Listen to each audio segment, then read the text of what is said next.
Welcome to the Surviving to Thriving podcast, where we're dedicated to helping you break free from chronic inflammation and get your life back. I'm Dr. Rachel Yeager, naturopathic doctor and medical intuitive, and the founder of the Surviving to Thriving method of chronic illness recovery. Join me as we uncover strategies for overcoming health challenges and restoring your physical, mental, emotional, and soul health. Together, let's embark on a journey to thriving.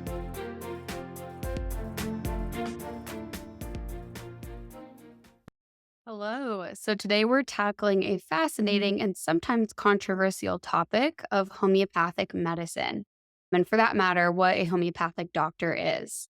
So we'll explore what homeopathy is, how to use it, common remedies, contraindications and concerns, and whether there is scientific research supporting its use, especially for kids and pets. We'll also clarify the difference between a homeopathic doctor and a naturopathic doctor. So let's jump in. So, number one, what is homeopathic medicine? Homeopathy is a whole system of alternative medicine. It was developed in the late 1700s by a German physician, Samuel Hahnemann. It's based on two main principles, which most people have never heard of before. So, one is like cures like, and then the other is all about hormesis or law of minimum dose. And this is the idea that a substance that causes symptoms in a healthy person can, in extremely diluted amounts, help treat those same symptoms in a sick person. And this kind of idea would be that if the process is happening in the body, if you give an input to the body to help the body recognize what is going on, what process is specifically happening, it's like feeding a microchip into a computer. You're giving it a clearer data picture of what's happening in the body so then the body can respond. So it's like triggering and letting the body know what's there, but doing it in a very safe way where it's extremely diluted. So the remedies are derived from natural sources like plants, minerals, and even animal substances, but they're diluted to the point where very little, sometimes even an undetectable amount of the original substance remains. So, one of the fascinating theories that's also behind homeopathy is the idea that water has memory, since water is used to make the dilution. Scientists and homeopaths, they suggest that water can hold the energetic signature of substances that it has come into contact with, even after the physical molecules are gone.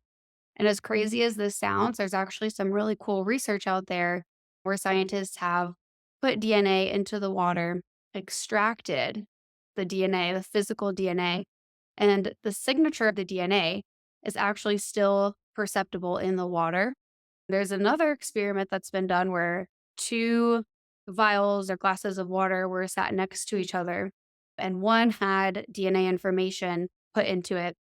And then the next day, the other water also had that same DNA information.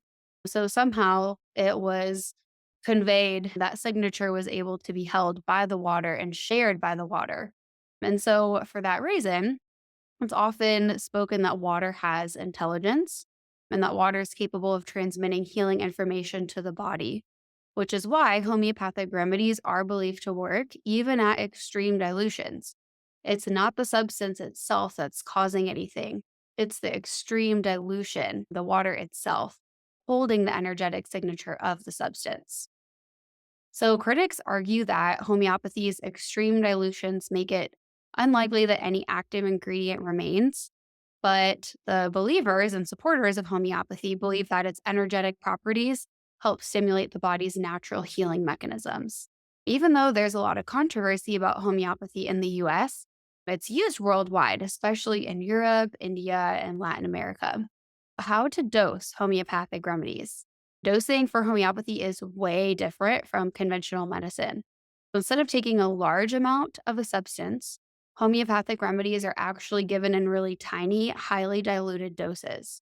The potency is marked with a C or an X, and the letters that come with these potencies are representing 100 times dilution. Common potencies are going to be 6C, 30C, and 200C. And what's interesting is that the number of times that the product would be diluted actually makes it more powerful. And the more powerful remedies are used for different things than remedies that have been less diluted. So low potency is going to be 6C to 12C. These are often used for really acute, mild symptoms, so just physical symptoms. Medium potencies like 30C are often used for more noticeable symptoms. If 6C might be used for something like poison ivy, and 30C might be used for a cold. And so 30C can also start to cover not just physical, but some emotional symptoms that are showing up. 200C is considered medium high potency.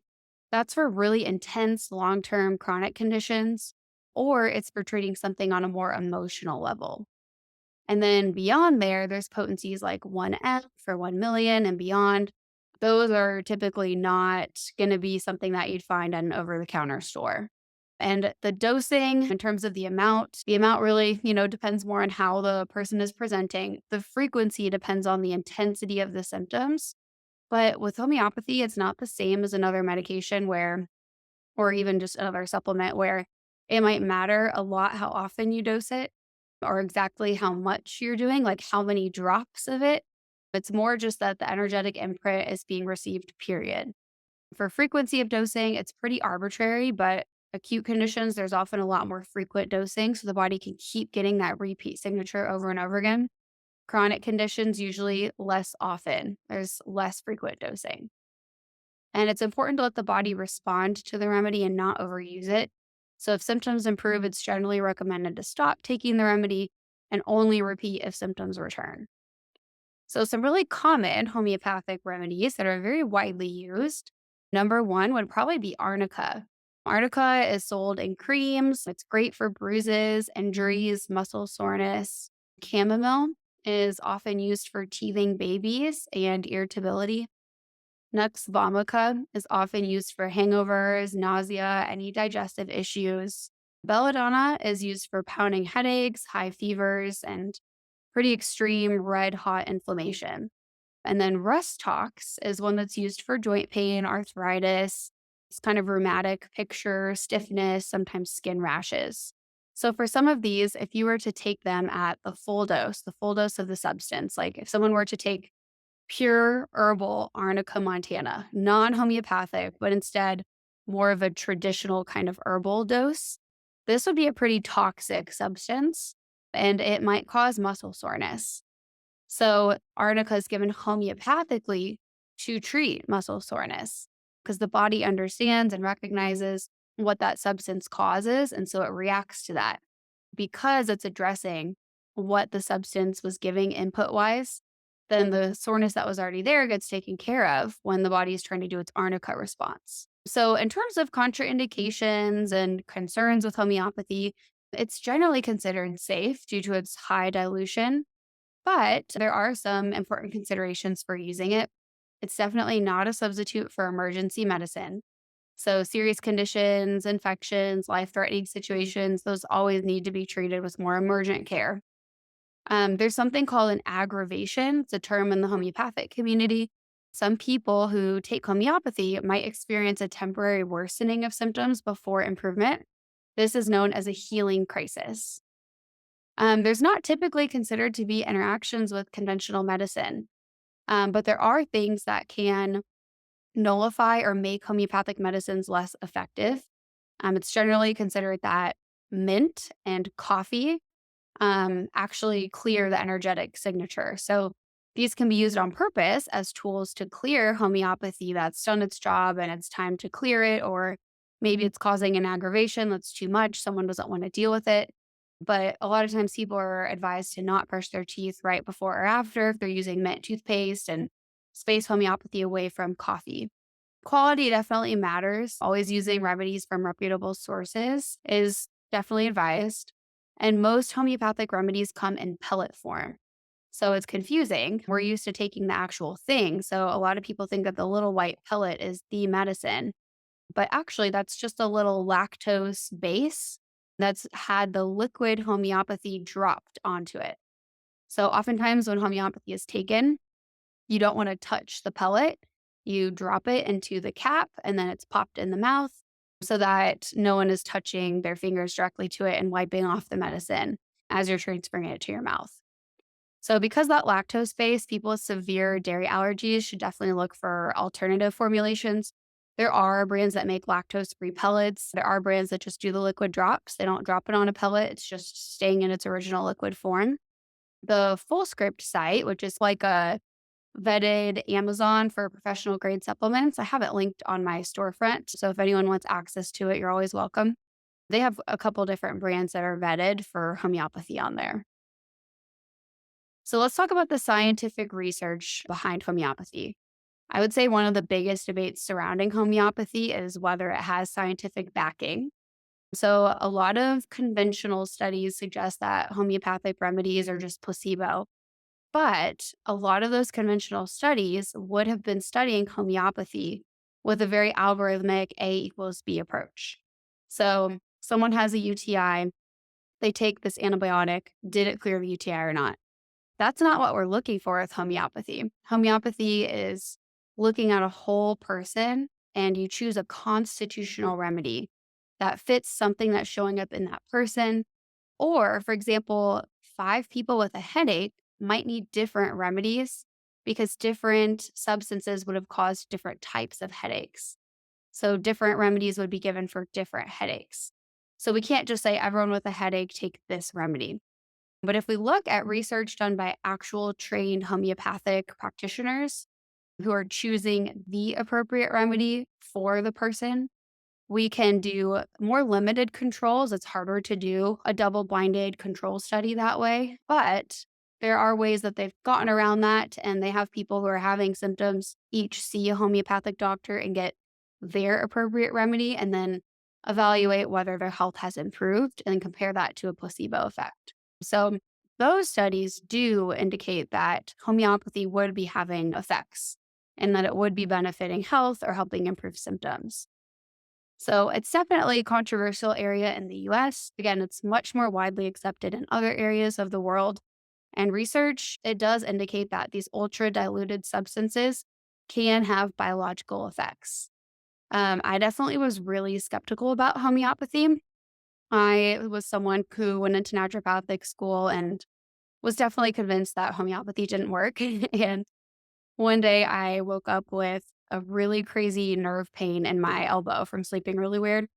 And I had my little homeopathic kit because we were learning about it.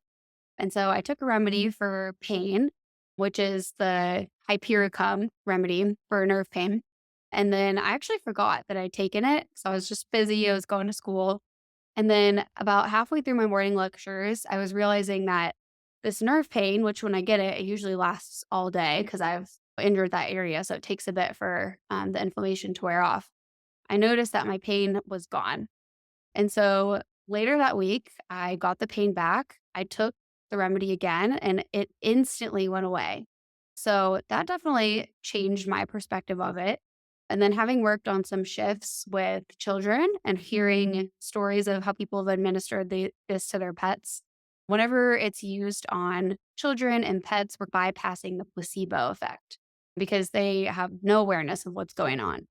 And so seeing improvements in those areas and how a lot of holistic vets are using homeopathy definitely brings a lot of other considerations into the picture besides just traditional conventional research. Because scientific validation is still debated, it's always best to consult with a knowledgeable practitioner, especially before using homeopathy for anything that's really serious, like a serious health concern.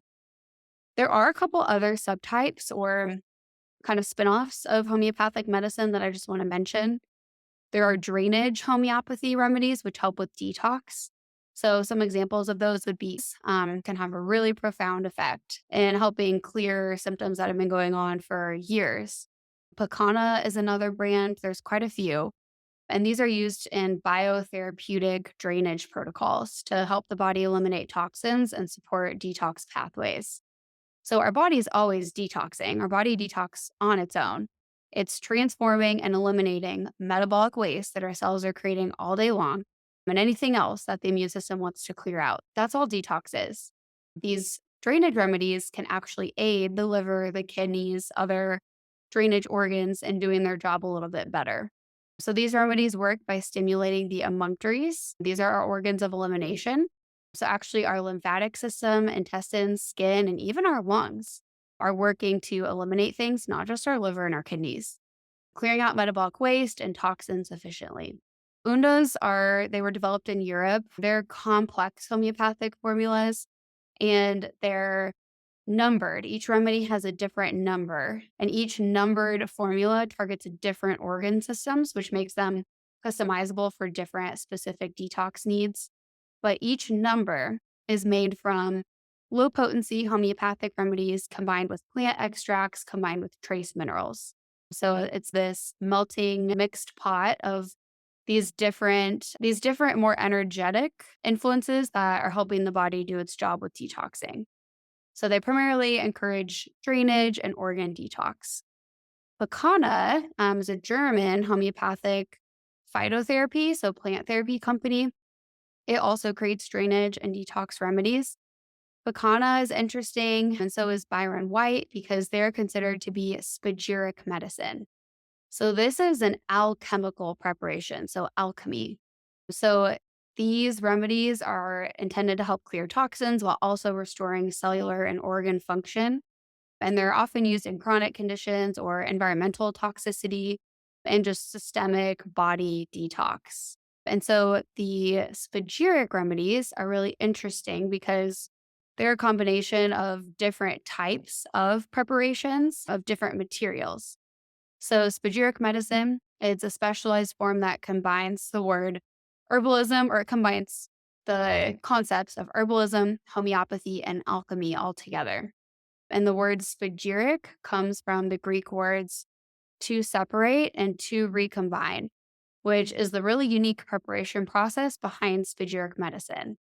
So it's a three-step process. There's a separation extraction method where the plant's medicinal compounds, the most active compounds, are extracted using alcohol or water, similar to making an herbal tincture. Then there's a purification, fermentation, distillation process where the plant material is fermented to extract the volatile oils and the bioactive compounds. And then after that, it's distilled and then it's recombined. So we're mineralizing and enhancing it. The remaining plant matter is burned into ash, and then the extracted mineral salts from the ash are purified and added back into the remedy. So each active part of the plant is treated and processed separately and then recombined back together. So it's usually acting on a physical herbal level and an energetic level. So you're getting a little bit of the herbal effect plus what you'd be getting from taking something like homeopathy. So it's definitely more potent than regular herbal extracts because the alchemical refinement process makes things a lot more bioavailable and it can work on physical, energetic, and even spiritual aspects of healing. These spagyric remedies often also support detoxification, but also help replenish essential minerals. There's a lot of mineral deficiency that happens with chronic inflammation and chronic symptoms. They're also considered to help harmonize the body's energy for really deep systemic healing. So, spagyric medicine is definitely still used in modern times, and it's definitely used in European medicines for chronic illness. And a lot of the more holistic doctors in the US are using spagyric formulas as well. Let's talk about homeopathic doctors versus naturopathic doctors because many people confuse these terms. They actually are different. Homeopathic doctors, technically, the only true homeopathic doctor would be if an MD went and got an extra certification in homeopathy, an MD or a DO. So, someone who went to conventional 4-year med school and then got an extra certification in homeopathy. So, they could call themselves a homeopathic doctor. Anyone else who's calling themselves a homeopathic doctor, that'd be a misrepresentation of the word doctor. And in most states, that would be illegal. So they're probably flying under the radar. So there are plenty of homeopathic practitioners, just like there are herbal practitioners like herbalists. The term practitioner isn't really regulated. So a lot of people who practice homeopathy are going to call themselves holistic health practitioner or something with the term practitioner in there. Naturopathic doctors get a really comprehensive education in natural medicine, herbal medicine, nutrition, and conventional medical sciences. And homeopathy is one of the things that's included. So is minor surgery, so are manual adjustments like physical sports medicine. Naturopathic doctors are like a jack of all trades, so that they can be a natural primary care gate and really help people understand the root cause of what's going on in their entire comprehensive health picture. So, able to look at the whole person and get that bird's eye view of what's going on. So, naturopathic doctors are taught homeopathy. That being said, most naturopathic doctors aren't using homeopathy as one of their primary tools. There are a few that are, but most are using homeopathy as more a secondary tool, something that's combined with a bigger overall treatment plan. Or they're actually, a lot of naturopathic doctors aren't using homeopathy at all. And naturopathic doctors are licensed in about half of states so far in the US. It's a little bit newer of a medical degree. And so they're trained to treat illnesses using multiple natural therapies, not just homeopathy. So that's actually what I am. I'm a naturopathic doctor. I went to 4 years of medical school in naturopathic medicine. So I'm able in certain states to prescribe medications, order imaging, do everything a primary care 4 year MD or DO would do. So if you're considering seeing a practitioner, just make sure you check their credentials and their training to make sure that you're getting the right kind of care for your needs. That being said, a lot of homeopathy programs where people dive really deep into homeopathy are going to be more non medical programs. So they are going to be someone who maybe doesn't even have to show a high school degree in order to go through that program. And they could potentially still be an amazing homeopathic practitioner if they know their stuff and they're able to pair the right homeopathic remedy. So, homeopathy is not intended to be a substitute for full on care. If there's a more emergent situation or a serious situation, that's not a time to use homeopathy, in my opinion. That wraps up today's episode, and I hope this gave you a clear understanding of homeopathic medicine and how homeopathic doctors compared to naturopathic doctors. And this is a little bit of a foray into the intersection between physical medicine and energetic medicine. If you have any questions, let me know. And if you ever have any topics that you'd like covered, always feel free to reach out. I'm always happy to incorporate ideas from what people would like to hear about. Thank you for tuning in to today's episode of the Surviving to Thriving podcast. I hope you found inspiration and valuable insights to support your journey towards better health and happiness. Remember, each health journey is unique. This podcast is not medical advice, and it's essential to consult with your healthcare provider before making any changes. If you'd like to schedule a complimentary consultation with me, I would love to talk with you. Please go to drrachelyager.com/schedule.